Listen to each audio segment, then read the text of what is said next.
Update on all matters financial. Give us a call, 800-321-0710. And in financial news this week, Bitcoin plunged to nearly 30,000, was cut in half of its 60,000, and even today went down to 33,000. So technically it's showing signs of weakness. And we're going to go to our man on the street, Ernesto, for normal questions from the everyday person on retirement planning, income planning, and what to do with your money. So Bitcoin right now is around 37,000. Was as high this week as 50,000 at the start of this week. So quite a bit of reversal.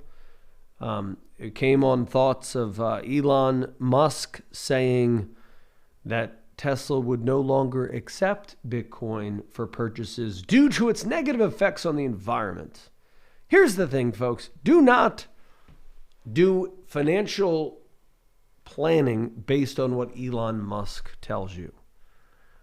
Whether it's the Doge or more, give us a call. 888-988-JOSH, 888-988-5674. If you have questions on stocks, bonds, annuities, mutual funds, whatever question you have, no question is a dumb one, except the one that you do not ask. So it was a major week in finances, Israeli-Palestinian conflict, the chip shortage, getting people worried about the market, and whatever questions you have. So in YouTube Nation, we are live on YouTube and Instagram. Ask me any financial question you have in the chat box on YouTube or in the chat box in Instagram. You can DM me or just put it in the Instagram Live. Are you on the Instagram Live, Ernesto? We are on the Instagram Live. Any questions on the Instagram Live, you can just chime in and we'll answer any of them right now for you.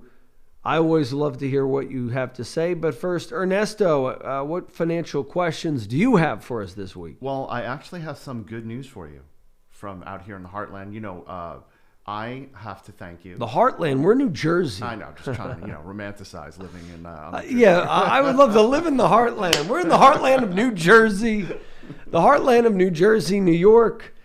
You know what? I have a neighbor of mine. One of the things I always want to do is like buy a farmhouse. So she bought a farmhouse for $345,000 about a year ago. Guess what that farmhouse would go today? What state is it in? Upstate New York. I would say since post-COVID, probably doubled. Be like $1 million. Really? 42 acres, beautiful. No kidding. I wish I did that. There's still time. So, no, I'm going to wait for a real estate market. You know, what goes up must come down, financial gravity. So you were saying, sorry. So I have the show to thank. Very good. You and JJ, the CPA, kept telling me. Did you get PPP? I'm at the very last step where the bank is like, it's in the approval process at the SBA. And I went through a community bank because took you long enough. It did. I actually was going to wait until the end of May, which would have been really dumb. But I actually applied right after they said the funds had run out. But because I have a community bank, First Constitution, cool. All these smaller banks actually have funding still. They just ended funding for the bigger banks. So one of your other listeners, Brother Ted. He was able to apply as well. Brother Ted's listening. Is Brother Ted like a religious man, or he just goes by Brother Ted? I'm sure he's a little religious, but Brother Ted is like it's just his nom de guerre when it comes to YouTube. I think if I had one, it would be like Deacon Josh. Well, it is the financial quarterback, but Deacon Josh would be your nom de guerre other than the financial quarterback. That's cool. That would be fun. So now, my question to you now is, what do you think Congress will do now that the funds for this last round of PPP has expired? I think it'll be over, but we'll see. We'll ask JJ. JJ will be back with us in early June. I believe the first weekend in June, JJ will be upon us. He'll be on the radio show, a live YouTube June 4th and June 4th, live YouTube, and June 5th, we'll be airing it on WOR. Folks, by the way, we have a podcast. We've had the podcast for years, but search on podcast for Financial Quarterback, the Financial Quarterback, Inside the Huddle edition. And what's great about that is sometimes people say, well, you say your phone number a lot because I run a business. And the beautiful thing about the new Financial Quarterback Inside the Huddle podcast is there's like very little repetition of my number. We made them like bite-sized vignettes, sometimes like 5-6 minutes, and as little promotional material as possible, because some people have said, hey, they want that. But some of you prefer the longer form, but you could go to player.fm, you could do anchor.fm. There's a ton wherever podcasts are, listen to us. So I don't think, that was kind of a Republican bill. It was a Trump bill. It was very popular. It seems like nobody's working anymore. Either you're working, you're back to work, or you're struggling, so I don't know. I don't think it's going to be back, because there's PPP round 1 and PPP 2.0, and PPP round 3 is, they're saying, I don't know. We'll see. Maybe there is. Did you get PPP 1 and 2 though? I got PPP round 1. Okay. What I would do is ask them to also apply for round 2. Interesting. Before the month's ending. Right. And if they won't do it, maybe somebody else will. You need to get both rounds. You're eligible for both. George Friedman brought up some great points.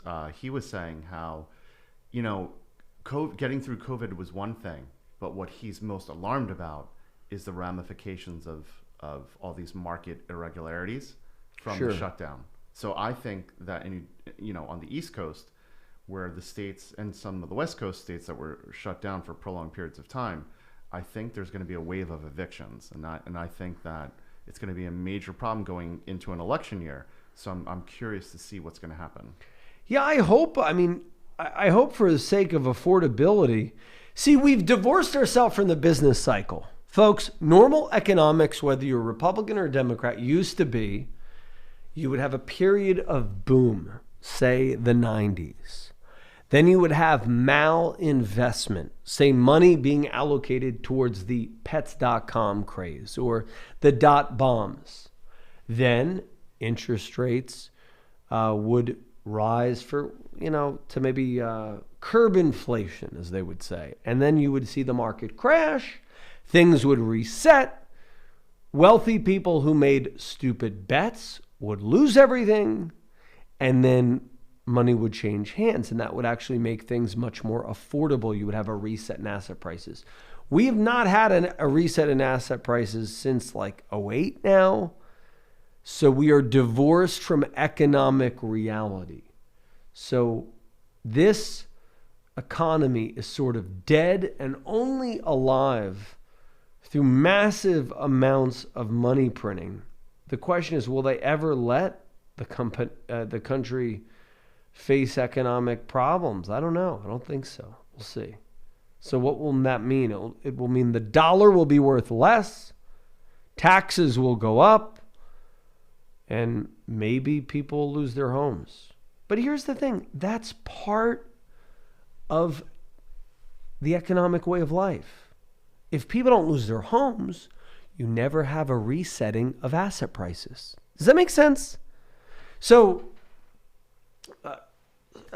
take a billionaire who buys Bitcoin. They buy Bitcoin at $60,000 and now it's $30,000. So they put $1 billion in, now they have $500 million. They put it in at the high, now it's about half. Now they have $500 million. Why should the government come and save that person? They shouldn't. Same thing when you buy a house. What about people who bought those ninja loans? No income, net verification or whatever. What about those people? Well, they lost their homes in the '08 crash. maybe declared bankruptcy. They got a fresh start in life. They saved up, and now they're buying another home. And guess what? Now it's too expensive to buy a new home because they never had the money when the other reset. So the whole idea here with the business cycles, things get to reset, asset prices get to reset. People are so worried about income inequality, but the only thing that resets income inequality is allowing people to not be encouraged to make stupid decisions with cheap money. And eventually, when the economy slows, you're going to see a wave of foreclosures because people didn't have emergency funds. So folks, give us a call, 888-988-JOSH. If you want the no obligation review, 888-988-JOSH. And I'm giving away the Income for Life Blueprint. Here is a guide to have income for life. And it's a very nice book. It's a step-by-step guide to have hopefully less worries in retirement. And you get your very own financial blueprint. It is a patented model where you get to see your very own game board. It's sort of like playing the game of money. You have a bunch of pieces, but you have a board to analyze everything, to weigh things, to make sure you're coordinated and integrated. Well, call us now at 888-988-JOSH, and we'll be back after these messages. And we're back. This is Josh Jalinski, the financial quarterback, inviting you to ask me any question you have right now on our YouTube Live, in the chat box, or our Instagram Live. If you have any questions at all, feel free to chime in. Ernesto, do you have any other questions before we move to the news of the week? Well, what are your thoughts on this big Bitcoin crash? Don't want to call it a crash, but it's certainly a big correction. What are the market forces pushing it down? Do you think it's China? What are your thoughts? Well, I think it's Elon. You have Elon. People really believe in what he says. He moves markets. He's one of the world's, if not the richest, second or third. People follow him. Number one, Elon. Number two, China. They said they were going to ban it or whatever. Governments have been saying for years they're going to ban it. I don't think they're going to ban it. I think they are going to tax it and regulate it. And here's why. Bitcoin is not anonymous. It is anonymous, but not private. So I always mention this, go over to corn.lol and you can actually see who buys what. You just don't know their name. And so I think President Biden is going to be using the 80 billion he asked for from the IRS to do chain analysis on all these people who sold their Bitcoin, because that's mucho dinero in the coffers of the government. So why ban it when it's an extra source of revenue to the government? And he got Gary Gensler, who taught a phenomenal course, by the way. If you want to learn about Bitcoin, go to YouTube and type in the Gary Gensler interview. It's a great, not an interview. He does like a free course, and it's on YouTube. It's basically his MIT lectures. So he's no dummy when it comes to Bitcoin. And I think if the governments of the world are smart, they embrace it, they tax it. And I don't think personally it makes sense to tax Bitcoin from a perspective of capital gains, although that's what the current regime is. If you made 100 million in Bitcoin, you got to pay 23 million of that to the government. I think long term, as it's used as a modicum of exchange, and really it's a poor man's cash, this is the government's dream. They've always want to learn how do we tax cash? Now you can do it. So that's my take. I don't see that they're banning Bitcoin. I think if anything, the moves to Big Gensler as head of the SEC, he knows what he's doing with Bitcoin. I think he'll figure out a way to regulate it properly. Maybe it'll be like you can only go on certain exchanges that are regulated, or it'll be something like that. And I think China will do the same thing. But China just said that they will not allow Bitcoin into the country. And it goes to your point that you always talk about decentralized markets and decentralized currency, and how Bitcoin and Ether could be good as cryptocurrency simply because they're decentralized. Well, there will be a separate economy in China. See, China will have to bow to Bitcoin. It's like China saying no to the internet. You know, they said no. They cut deals with Facebook and Google so they can spy you. But here's the thing: decentralization is the hope, is one of the hopes of the future, to untether money from state, to untether even the internet from state and government crackdowns.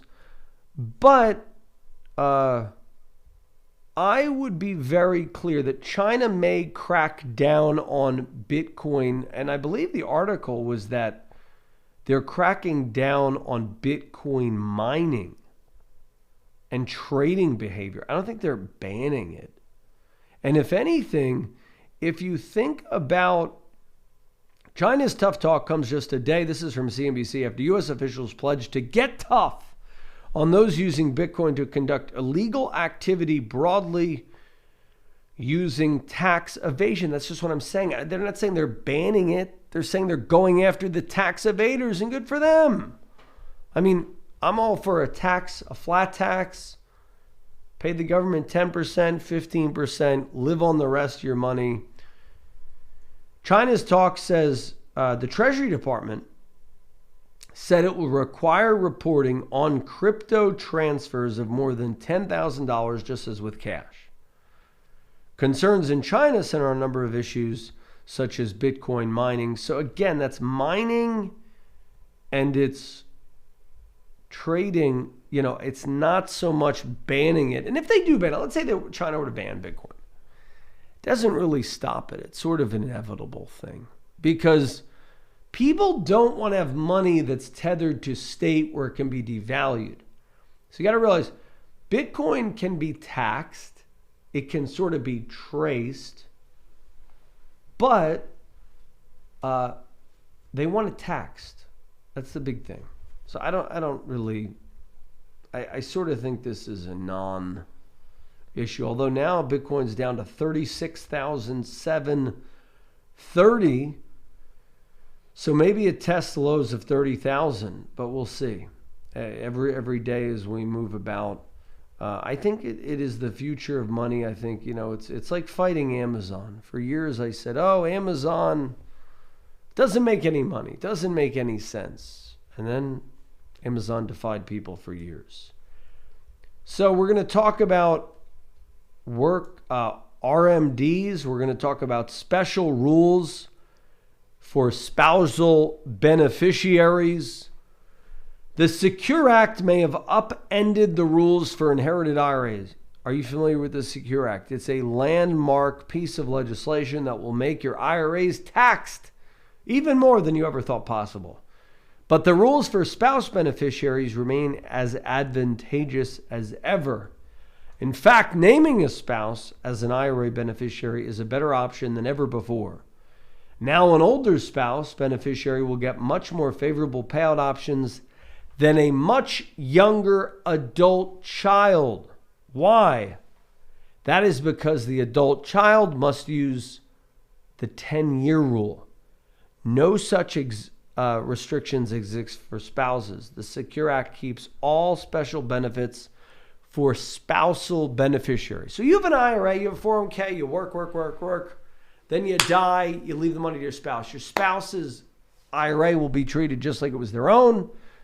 So an inherited spousal IRA, not a really big deal. But if you have a child who inherits it, kids who inherit it, nephew, they have 10 years to spend down the money. Like I said before with my Bitcoin comment, they're not going to find a way. All this government spending means three things. Benefits will be cut. You really think Medicare will stay this good? Nada. Number two, Medicare for all will mean real Medicare for none. It'll just be like you go to the doctor, you have somebody who's not that good, and the good doctors will then have this two-tiered system where you'll pay into another insurance plan to get the elite doctors. But number one, benefits will be cut. Number two, taxes will go up. Number 3, the dollar will be worth less over time. So benefits will be cut, inflation will go up, taxes will go up. Those are the 3 inevitable things. But it won't just be, we're going to raise your taxes to 90%, like Bernie Sanders says. 90%. It will be a death by 1,000 cuts. It will be Bitcoin taxation. It will be a transaction tax. It'll maybe be a wealth tax. I don't like it. I don't agree with it. I'm just trying to help you envision the future. Number 1 thing they'll do is pass things like the Secure Act, passed under a Republican president, under the guise of making retirements more secure. And it was the furthest thing. It was a big money grab where Congress is coming for your IRA. Why? Your 401k is a tax deferred instrument. Now, I'm not against 401ks. They're a great place to grow your money, but potentially a lousy place to spend it. And when we return, I'll talk more about your questions and we'll take your calls at 888-988-JOSH. And folks, if you want the Income for Life blueprint, give us a call, 888-988-JOSH.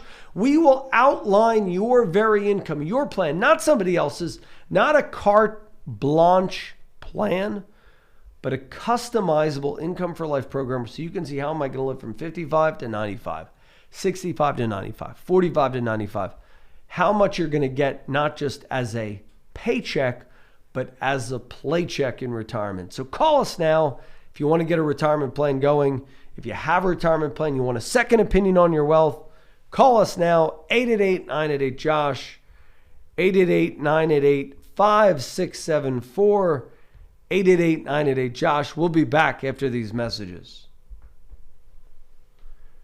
Should we...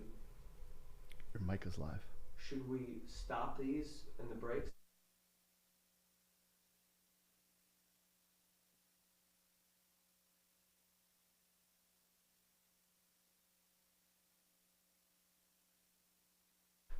Three, two, one, and we're back. This is Josh Jalinski, the financial quarterback, taking your calls on all matters financial. We got a lot to discuss.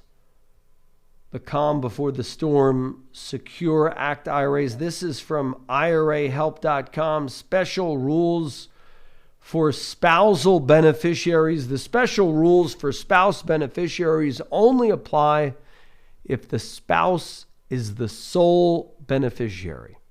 However, even if the spouse is one of several IRA beneficiaries, the spouse can still qualify as a sole beneficiary if her share is split into a separate IRA by December 31st of the year following the year of the IRA owner's death. So let's say your spouse who died leaves 50% to you, you're the spousal heir, and 50% to your 2 children, 25%, 25%. If you don't split it now by the December 31st, the year following the year of the IRA owner's death, you cannot do the spousal IRA rule. You really want to preserve that because that will allow you to defer as much tax as possible. Spousal rollover, only a spouse beneficiary can roll over or transfer her inherited IRA into their own IRA. There is no deadline for a spousal rollover. If the deceased spouse died on or after their required beginning date, the year of death required distribution has to be taken before a 60-day rollover is permitted. However, an RMD can be transferred trustee to trustee to another account and taken later in the year. Now, what about inherited IRAs for spouses? Under the Secure Act, most beneficiaries will need to empty the inherited IRA by December 31st of the 10th year following the demise. However, eligible designated beneficiaries will still be able to take RMDs from the inherited IRA based on their life expectancy. A spouse is an EDB. You down with EDB? If the spouse is the sole beneficiary and the IRA owner dies before his RMD, that's required beginning date, the spouse can delay these RMDs from the inherited IRA until the later of December 31st of the year after the year of the account holder's death. So there's that whole December 31st, year after the year thing. Got to remember that rule. Or the year the account holder would have attained age 72. So the EDB is critical. Also, EDBs are like disabled children who are adults, stuff like that. If you inherited an IRA from your spouse, it makes sense to keep it as an inherited IRA when you are under age 59 and a half instead of doing a spousal rollover. If a spousal rollover is done, the account would be treated as your own IRA. If you want to take any money out before age 59 and a half, there would be a 10% penalty if you take it out of your own.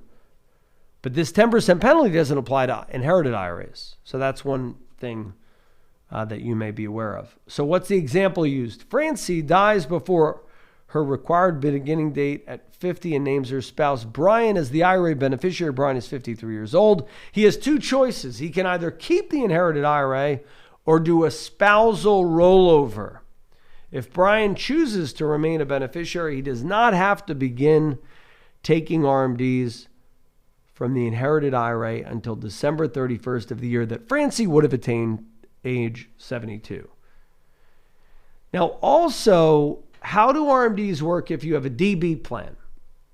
Are you taking advantage of a DB plan? A DB plan is a defined benefit pension plan. It gets you to write off a boatload of money potentially. You could write off like $100,000 up to $200,000 if you're eligible.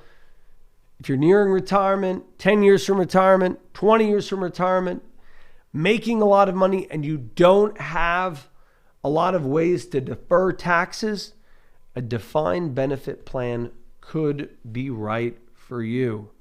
However, the defined benefit plan rules are a little tricky, so be careful.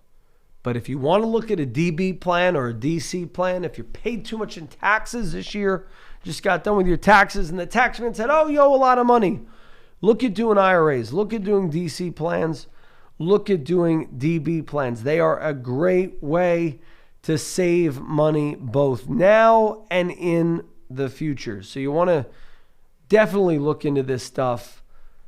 Got a new job, how to juggle two 401k accounts. This is from investors.com. The first decision is what to do about retirement accounts in the former workplace account. Yeah, so basically, if you leave your job, you don't want to leave your 401k with your old employer generally unless there were lower fees. So you must make three key retirement planning decisions when leaving one employer and going to another employer. Number one, should you leave your old 401k in your former plan? The alternatives are to roll it over into your new employer's plan, generally not advisable unless there's some very low cost or more options for you, or into an IRA of your choice. I generally like that option better because you have freedom of choice, provided you do an analysis of the fees in your 401k versus the fee in the IRA versus the fee in the new 401k. We will help you through that if you're changing jobs and give you our rollover discussion when you call us at 888-988-JOSH and request your free review. Or you could cash the whole thing out and you pay a bunch of taxes. Or how should you choose? So that's one plan. Leave the old 401k where it is or roll it over to the new 401k or roll it over into an IRA or cash the whole thing out. And how should you choose investments in your new 401k? Too many of you, your biggest asset is your 401k and you don't audit it on an annual basis for fees, risks, and growth opportunities. So how should you choose investments in your new employer's plan? And number three, how much should you contribute to your new 401k plan? So should you max it out? Should you do a balance of Roth to traditional? Many of you, by the way, are responsible for your company's 401k plans and you don't have a Roth 401k yet. If not, why not? A Roth 401k is one of the best benefits in the tax code because you get to max out money on a tax-free basis. And it's a very powerful strategy. So give us a call now, 888-988-JOSH if you need help with that, 888-988-5674. And we'll be back after these messages with more talking about got a new job, how to juggle 2 401k accounts when we return. This is Josh Jalinski, the financial quarterback. Don't touch that dial.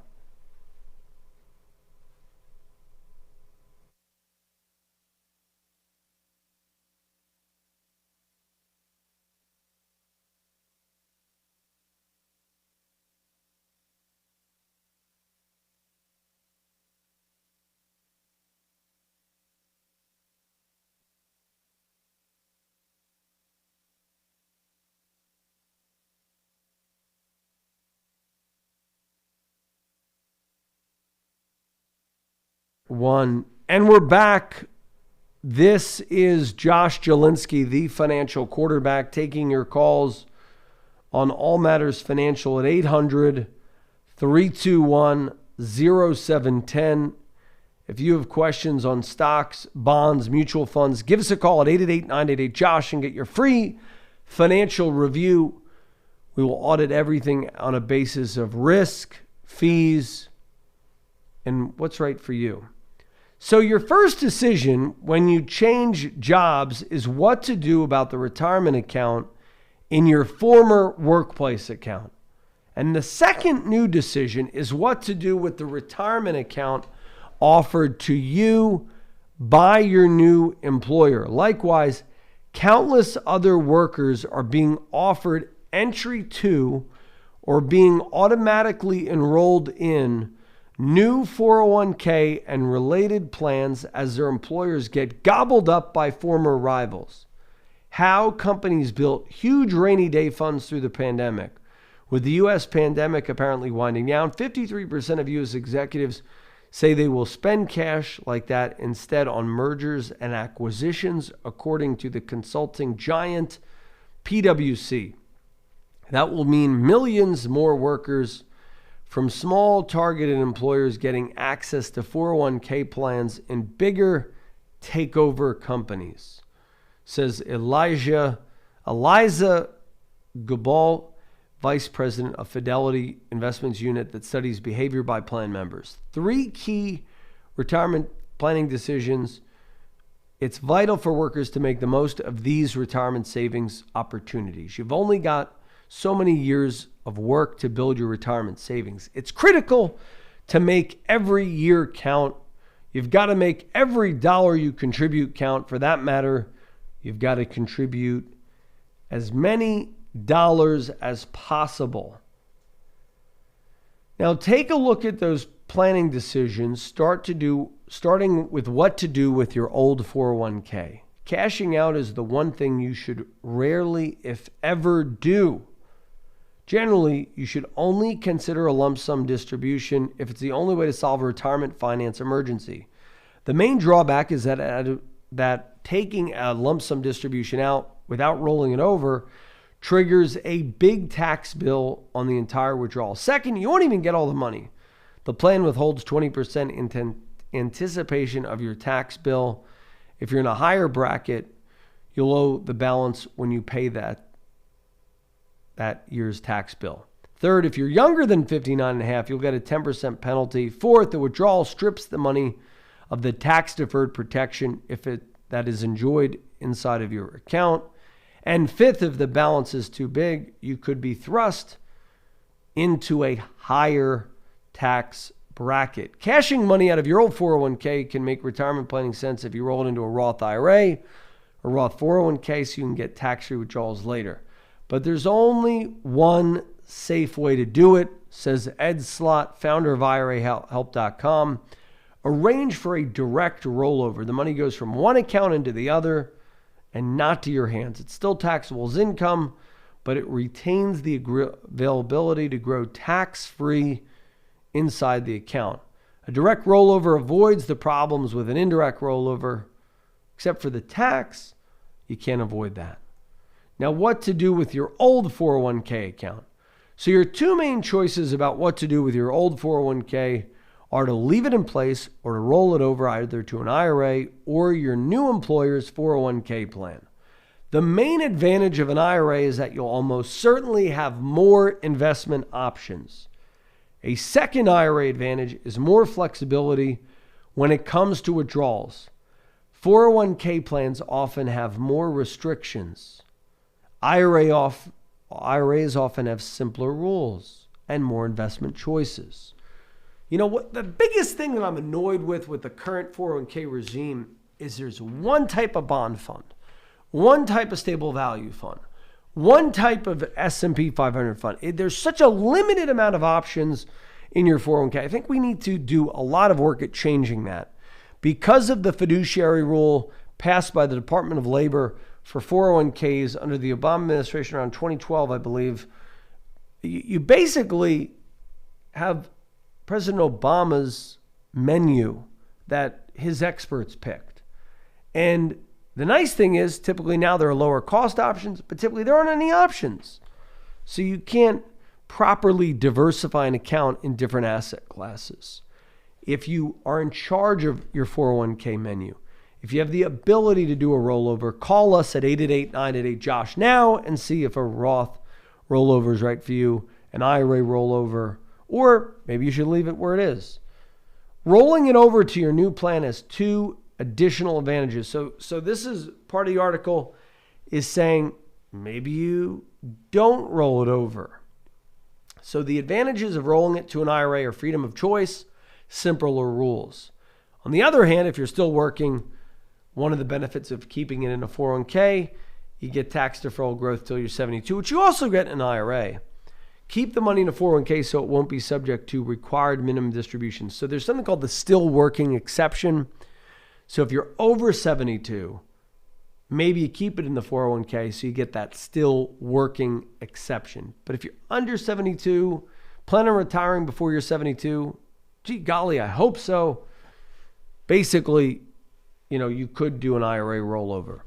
Rolling it over to your new plan may have an advantage that your new employer is a much bigger company and the new plan has lower costs.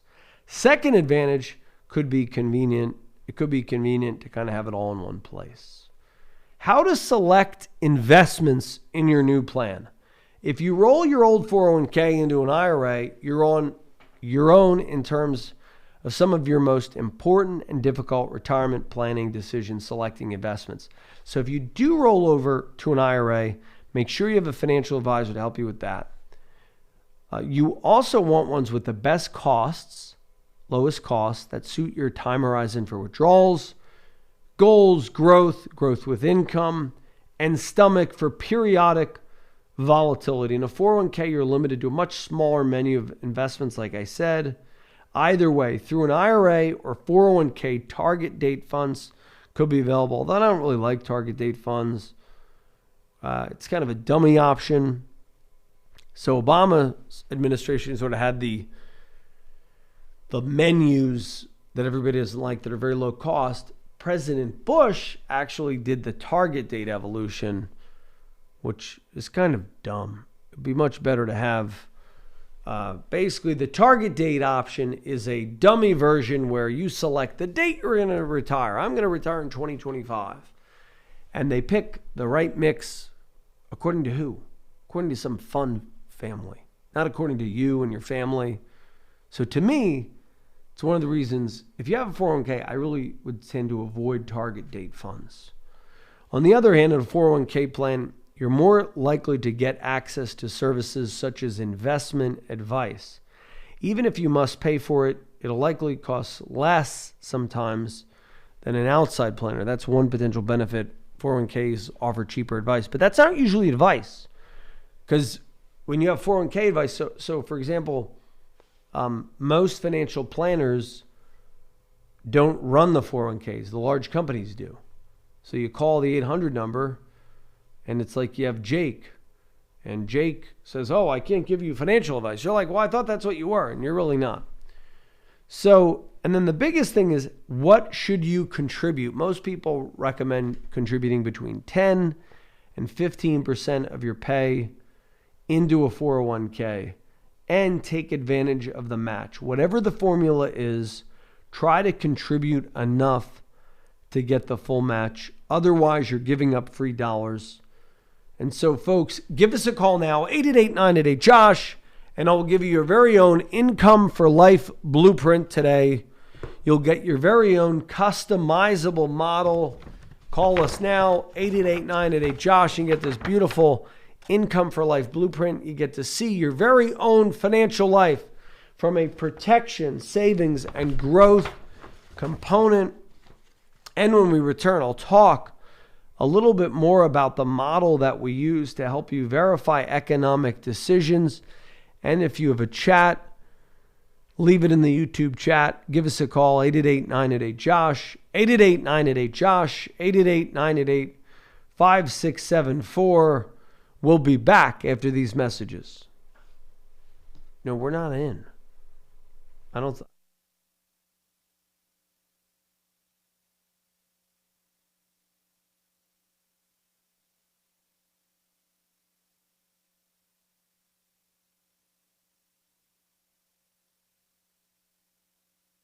Go back.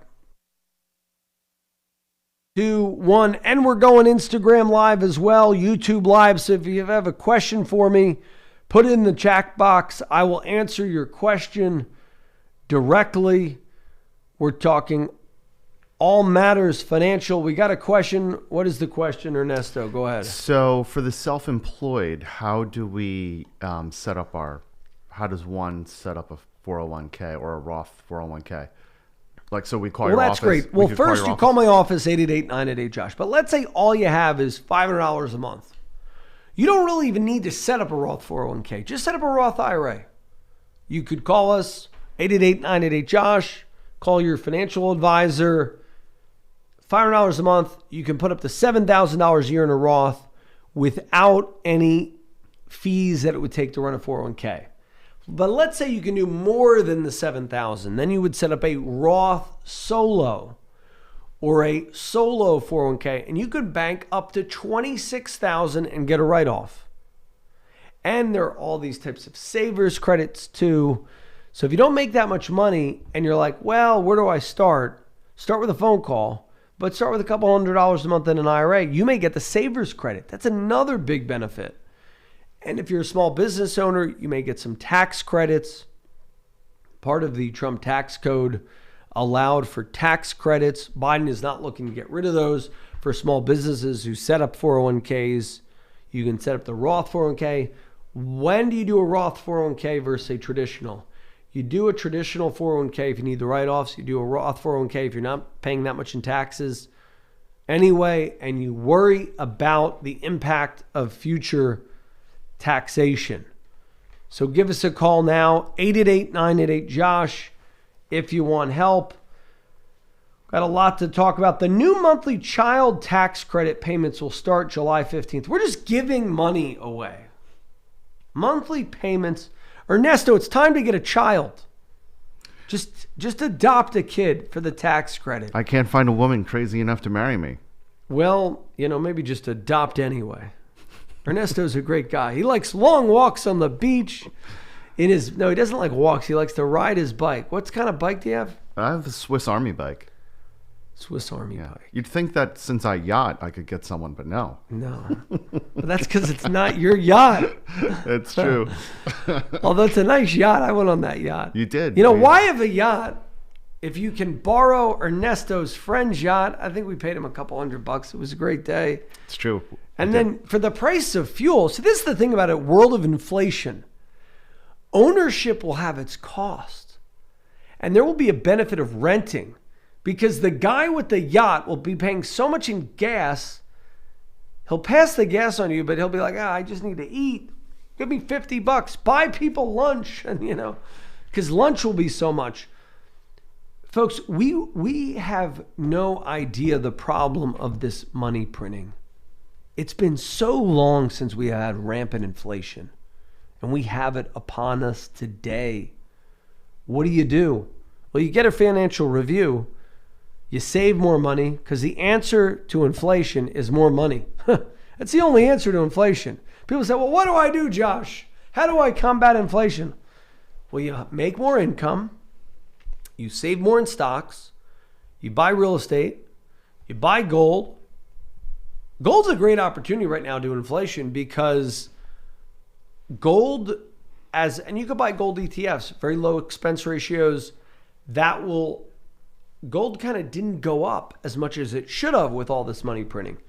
But the new child tax credit, this is pretty interesting.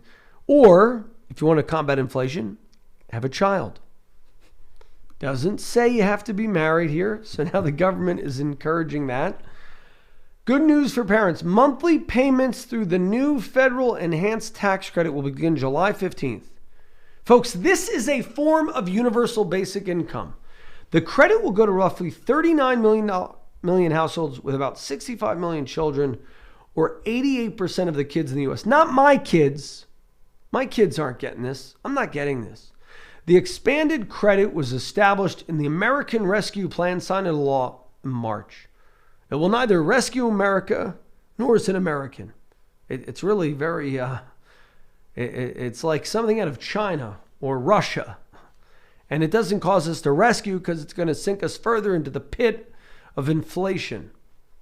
So the maximum enhanced child tax credit is $3,600 for children younger than age 6 and $3,000 for those between age 6 and 17. I know people, they're getting divorced.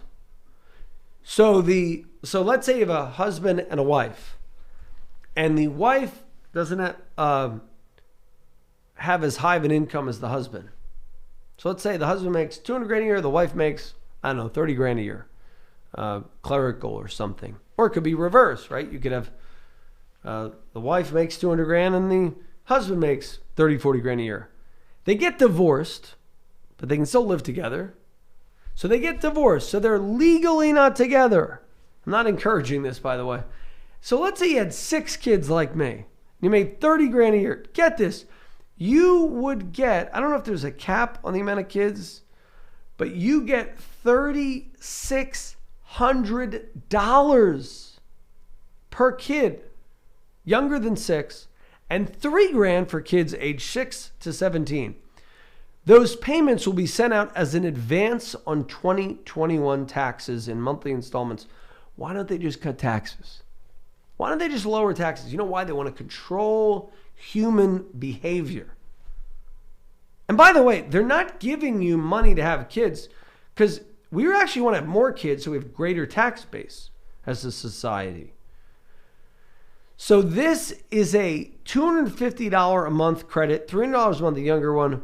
So a family of 3 kids, get this, can receive up to $800 on a monthly basis. It's like the old Reagan, trope of the welfare mom who was collecting all these checks. But now it's not just personal welfare. This is 39 million households. Why are they doing this? And what will the consequence be to the U.S., to inflation? You know what they're going to do? They're going to jack up that Walmart TV. The Walmart TV is going to go from $500 to $800. It's crazy. So what do we do in a world like this? I don't know. Well, that will lead us to our next. Now, this is taxpayers who make more may still be eligible for the regular child tax credit, which is $2,000 per child under age 17 for families making less than $200,000 annually, or $400,000 for married couples. So you could be like making buku money, $800 a month just by having 3 kids, and making under $95,000 if you're single, or $170,000 if you're married filing joint. That's an enhanced credit. The full credit, you got to make under $75,000 if you're single, $150,000 if you're married. That's really easy to get if people start getting divorced. You follow me? Not encouraging that. Just saying, well, how are they going to combat that? Well, one way is to crack down on wealthy tax cheats. Now, President Biden is planning, according to Think Advisor, a major thing. He estimates that he would raise $700 billion in additional tax hikes if no action is taken. The Treasury could fail to collect $7 trillion over the next decade. So he needs $80 billion in extra funding to create greater regulations. So, now we're going to spend $80 billion so we can go after other people. We're giving other people away. Why don't we just lower taxes for everybody? Give them more of their own money. Well, that would be too easy. So Biden's compliance agenda, that sounds so nice. Give the IRS $80 billion to address sophisticated tax evasion. So they're going to modernize information technology, improve data analytic approaches, and hire and train agents dedicated to complex enforcement activities. If this means going after Bitcoin tax cheats, I'm all for this. If this means going after tax cheats, great. I think what will end up being, though, is those tax cheats are so sophisticated. They're doing all these like weird things. They'll be going after like mom and pop restaurants who are already struggling with COVID. It always kind of happens. They go after the low-lying fruit. But I would like to see them use this money to go after, kind of Bitcoin tax cheaters. I think I would like them to do that if they're going to do this. They're going to overhaul the IRS. Apparently has 1960s era technology. And there is 1.4 billion attacks the IRS experiences annually on their cybersecurity system. Well, that would be good if they use it for that. Provide the IRS with more complete information and regulate paid tax preparers and increase penalties for those who commit or abet evasion. Taxpayers often make the use of unregulated preparers who lack training to accurate tax assistance. That is true, by the way. I meet all these people. They're like, I said, who does your taxes? It's like, oh, the guy who does it for free at the library. Well, it's very nice, but there's a reason. There might be a problem there. And it's crazy. Now, Bitcoin reverses on the tax proposal as Treasury sees significant concern. And that is one reason why the price of Bitcoin is falling. And so we shall see what happens. So, folks, give us a call, 888-988-JOSH. We had a lot of fun today on our Instagram Live, YouTube Live. Be sure to tell all your friends and call us at 888-988-JOSH. You get to see your very own customizable model. If you call us today at 888-988-JOSH, we will give you your very own game board. It's one easy to understand page. Here's my simplified view of it, where you get to see your whole life organized, viewing every financial decision simultaneously, coordinated, optimized, scientific, integrated, and rules-based. Also, we'll go over cash flow needs, debt management, asset protection strategies, tax saving strategies, and growth strategies in these uncertain times. But I really need to hear from you. Call us now. We have operators standing by at 888-988-JOSH, and we can schedule you for a no obligation review. 888-988-JOSH. If you call us now, we'll also throw in the book, The Income for Life Blueprint, and you'll get your very own customizable model and the Income for Life plan, where you get to see your life in our customizable software, where you get to see all your financial decisions simultaneously, and you get to see how you have not just a paycheck, but also a play check. So give us a call now, 888-988-JOSH, 888-988-JOSH. This is Josh Jalinski, the financial quarterback. Have a great day.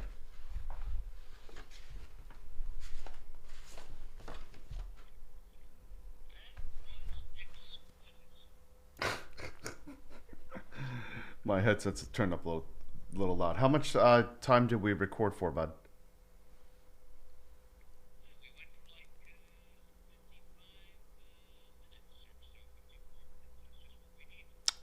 Oh, you're right. 54 minutes, 44 seconds. Look at you. Great. Okay. Let me just stand by with Josh, see what we're doing. Be good. Josh says we're good. Okay. Give it to Cal. Send it off to Cal. It says we're still live.